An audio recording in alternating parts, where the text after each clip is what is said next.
So anyhow, when I was on the road this week, I got into some windy stuff, and I thought, this is something I really want you to be able to handle when you're truck driving. Yeah.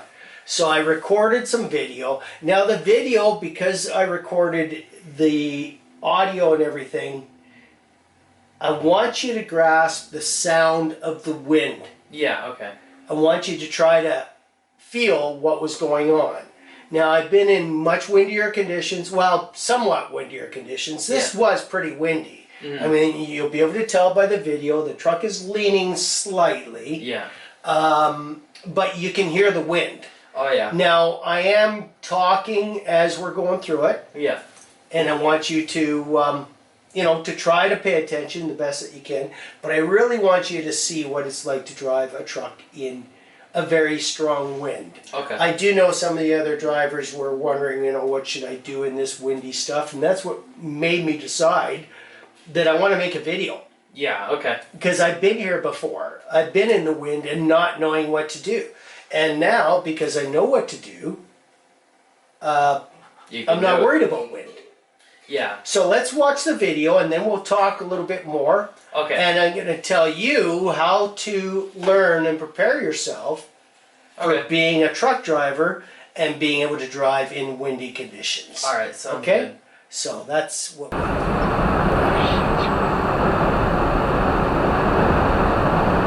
Well, I'm driving in some pretty windy weather here. If you look around, you can see the grass is blowing over. It's coming from my left. It's coming from the driver's side. I've got quite a light load. I guess the one thing in my favor is I'm pulling a triaxle. The load itself is potato chips. It's probably, I think the paperwork said it was about 10,000 pounds. It doesn't feel that heavy. It's not the worst wind I've been in. A tandem axle empty trailer is probably a little bit worse to be in this kind of wind. My truck isn't leaning too much, so I'm not too worried about it. But this is an area where it can get pretty windy, and there has been times where I have pulled over to park. And I think that's why I want to cover how to park in windy situations.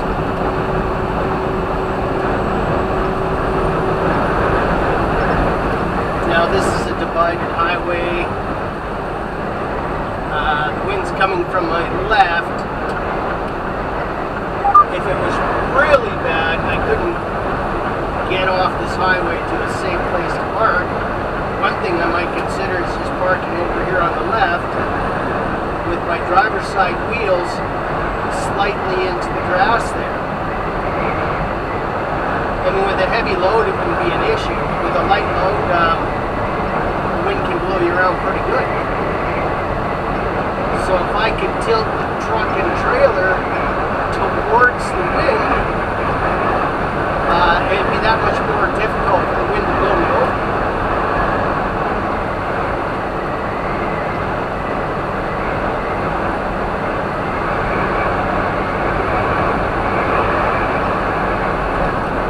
One thing I can do. Another thing I can do is I can pull into one of these roadside turnouts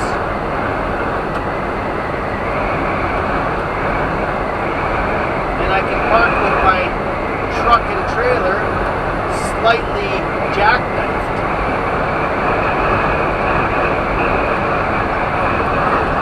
It's a lot harder to pull or to blow a trailer over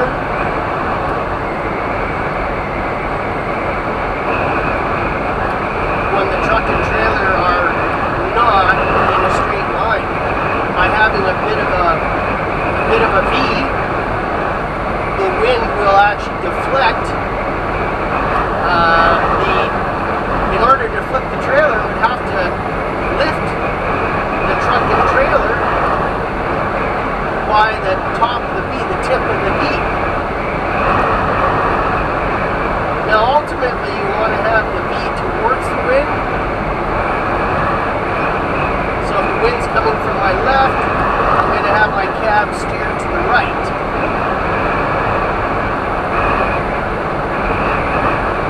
But either way would work, would be a lot safer than being parked in a straight line.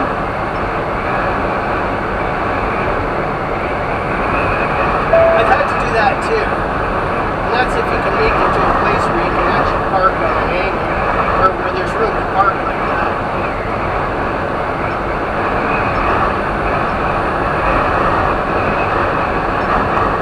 Where it gets really bad is when you have wind blowing snow, and it's a heavy wind like this, and I have been on one of the highways out here that's single lane, it's not divided, and there's not enough of a shoulder to park on. When you have wind blowing snow across your path, you can lose all your visibility instantly. For 2 or 3 seconds.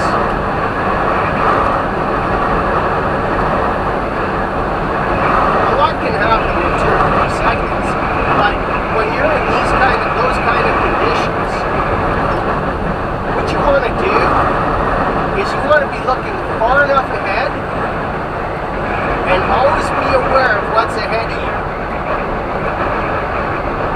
Think of it this way: if you could actually close your eyes for 3 seconds and still be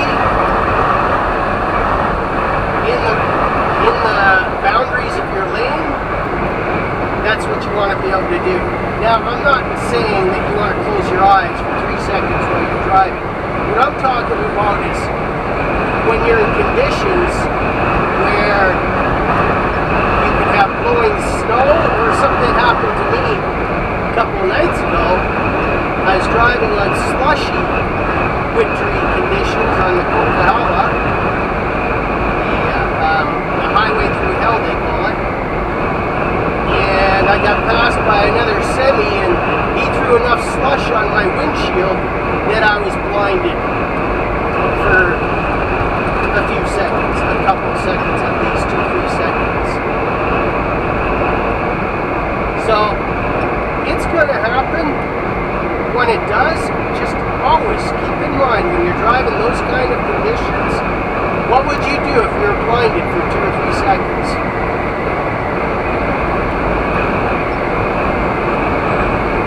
I mean, it's very easy to close my eyes right now, and I know 2 or 3 seconds. All I have to do is go straight.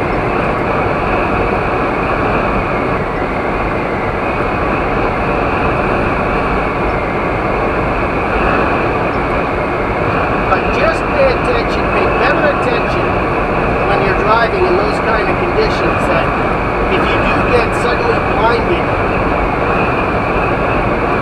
for a moment, that you can continue to drive on the path that you desire, even though you can't see.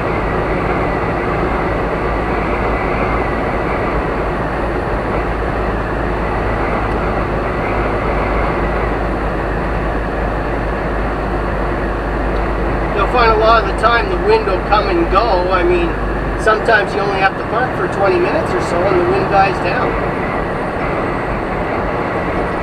It's still quite windy. I've changed direction slightly. I'm probably going a little more towards the wind. Not having the issues I was only 10 or 15 minutes ago.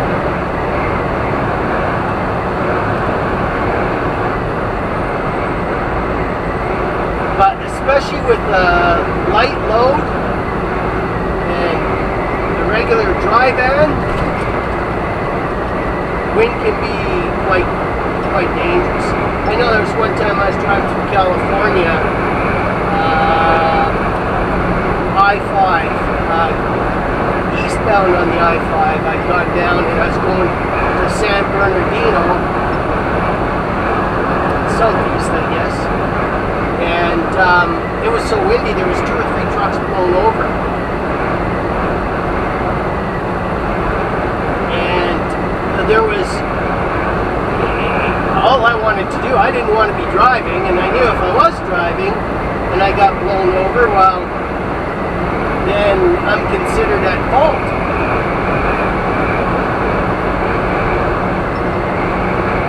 So I didn't know what to do. I parked until the wind died down a little bit. I just parked on the side of the road.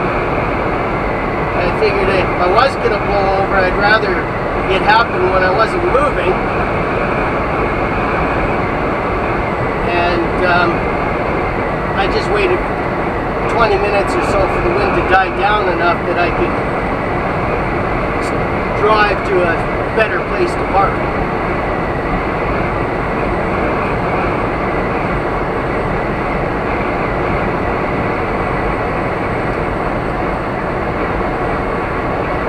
It's all part of the job.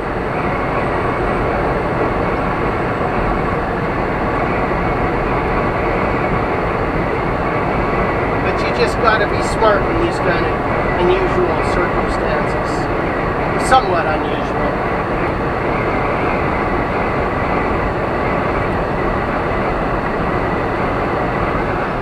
I just thought I'd insert that little clip of driving this week on the Coquihalla. That was actually on my way there. You know, it's crazy, eh? The weather we go through, we got sunny, dry roads. And next minute we're driving in a snowstorm. That's ridiculous. And it was actually snowing. In fact, it looked like there was an area where I was driving on the Coquihalla where they might have actually been chaining up. I haven't checked if they've been chaining up yet there.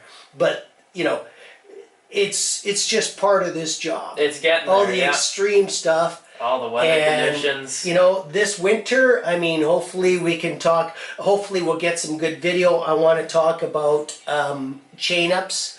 I want to talk about freeing up frozen brakes. I want to make a video on that because all the years I drove and I didn't know the simplest way of freeing up frozen brakes. I want you to know this stuff. Yeah. Same thing with chaining up. I mean, it used to be such an ugly thing, and you know, but it's really not that difficult. So hopefully this winter, I'm sure we'll be able to get some video footage. If not, we'll come up with some way of making sure everybody's trained on that as well.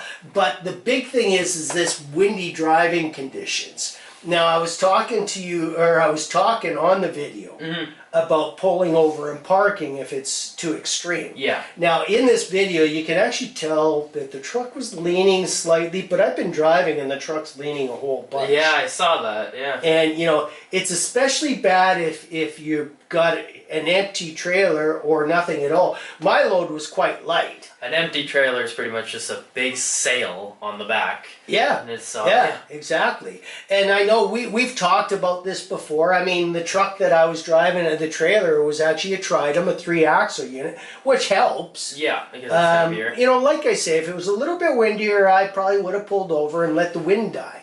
What's interesting is the wind will often die down enough in, you know, 20 minutes or half an hour. Yeah. It usually does. But pulling over to park, you know, is something you want to do when it's that bad. For one thing, if you do get blown over, it's a whole lot better if you're not moving. Yeah, yeah. You know, that's fair. You just tip over, yeah, a lot less damage. But what's nice is being able to pull over and not worry about tipping over. Exactly. Now, we've had a discussion on this before, and you came up with a brilliant idea. And you said, what about if you just go and park on the edge of the road? Yeah. And tilt your truck. Towards whatever way towards the wind. Yeah. Yeah. And that was your idea. And that was great. And that's one I want to share. I mean, essentially what you're saying is if you tilt the truck towards the wind, so if you go to the shoulder of the road. Yeah. Oh, yeah. And you tilt the truck, if the wind is blowing, if you can tilt your truck towards the wind, it's not going to tip over as easy. No. For the wind, if the wind was blowing from this side, Yeah. it would have to lift the truck up and then toss it over. Yeah, that's a bit of That's a a chore. lot less likely to happen. So Yeah. I like that idea. Of course, the important thing there is you do have to tilt it towards the wind. So if the wind's coming from this side, like in there, the wind was coming from the driver's side, I'd want to, it was a divided highway, so I actually could have parked it on the left. Yes, yeah, okay. So in that situation, it could have worked. So I think that's a great idea. Another idea that I came up with, because this did happen once, where it was so windy, I was down in California, it was so windy, trucks were literally tipping over in the wind. And I had an empty trailer. Oh, that's I was on my way to San Bernardino, Yeah. and I just stopped and parked. I thought that's the safest thing. Yeah. And that's where I really, thinking about it, I'd rather blow over if I was parked Then than driving, if I was driving. So that's what I did. But afterwards I thought, well, what could I have done? Because I couldn't pull over safety to a safe place. I was on a stretch. There was no exits. And the wind just came up all of a sudden. But what I realized that if you take your truck and you park it at an angle like that. And the wind's gonna... Now, if the wind's coming from this side, what's going to happen is the wind is actually going to blow that way. But in order for the wind to tip you up, it has to lift it up. Yeah, that's just... It's almost It's like a three-legged stool compared to, to two legs. Yeah, two legs exactly. is easy to tip over. Three legs, you're a lot firmer. And by doing it, and even if you can't turn it that way, now this would be my first choice, but even if you had to turn it the other way and you had the wind coming from this way, yeah, it still isn't going to lift you up and turn you over. A little harder to do it that way than it is straight. And also too, by angling it, the wind, kind of has a way of going up rather than being straight up. I mean, the worst thing you can do is be straight like that. Because then when you're driving, the wind just picks it up from the trailer, and then there goes your whole truck. Yeah, pretty much. Yeah, does that make sense? Yeah. Oh yeah, that does make a lot of sense. I've seen a lot of trucks tip over. I've seen videos on how it goes. You're just driving, and the wind picks up from under the trailer, and it just pushes it over, like literally. Yeah, and it does, and you can YouTube videos and see it yourself. There's lots of recordings of it. Oh yeah. Now the other thing that happens in the wind, and especially in the winter, you can have blowing snow. Or like that little clip that I inserted in the upper corner there. Yeah. That actually happened the other night. And where you get blinded. And it can be a couple seconds, it can be 2-3 seconds sometimes. You get blowing snow, and the snow, you are literally blinded. Yeah, you don't got anything to look at. And especially in the wintertime, if it's a little bit slick out and stuff, you can't just jam on the brakes. Yeah, oh yeah, no. So, how do you train yourself for that? Well,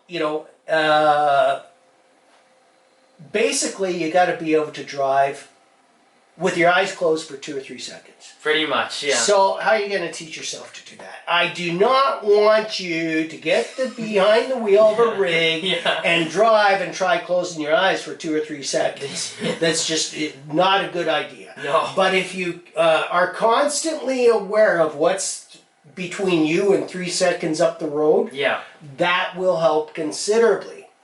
But if you want to learn how to do it, nowadays with computers, you've got your truck simulator. Yes. And I want you to practice doing that. I'm going to have to do that. Yeah, try driving your truck simulator and closing your eyes for 3 seconds, go 1, 1,000, 2, 1,000, 3, 1,000, and see if you knew where to go. I'm going to do that now. And you see if you do it from time to time. Get really good at it. And then when you're a truck driver and, you get crosswinds and blowing snow, or you get a truck passing you and blowing slush, or they go through a big puddle and blow water on your windshield and you get blinded. Yeah. I'll know what to do. A professional driver can drive blind. Now, naturally, you want to slow down. Yeah. But especially in the wintertime with You blowing can't. snow, You you don't don't got- want to nail your brakes. Nope. Does that make sense? That's the worst thing to do. Is break in the So winter. I have a project for you to do now. I'll have to do that. I'll have to work on that. Yeah. That's cool. All I'll right. have to look into that for sure. Yeah. Because this is all about safe truck driving. Exactly. That's the whole So, point of this. Yeah. What do you got to say, bud? Anything Well- you want to put in here? I'm sure over the next couple of years before I start driving, I'll learn more. But I think I almost got the ropes of this so far. I've been doing it a while, so I think all the learning and the teaching you've given me is gonna help me in the long run. Yeah. So, but that's it for now. Be I think safe, so. Be happy. and you have a good one. See you later. There we go. Awesome.